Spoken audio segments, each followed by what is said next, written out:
تميم رجل مثالي نظيف جدا، يكره الوساخة وغير الانتظام.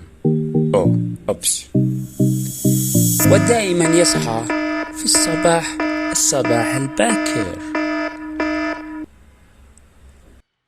في الصباح الباكر الله لا صبحك.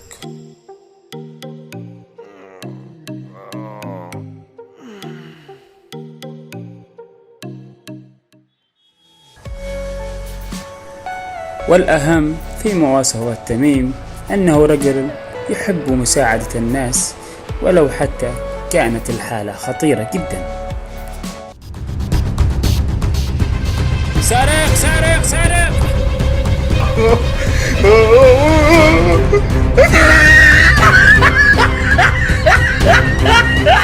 والآن لا جوال ولا أمل ولا شيء. للأسف الشديد تميم هو حالة ميؤوسة منه.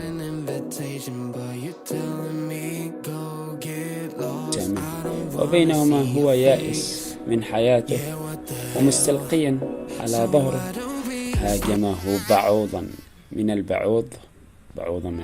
كيف؟ نامس باليمني نامس هاجمه.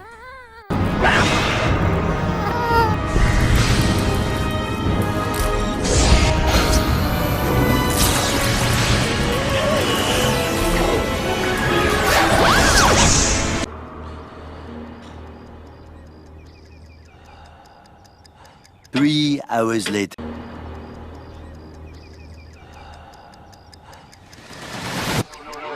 You know I said just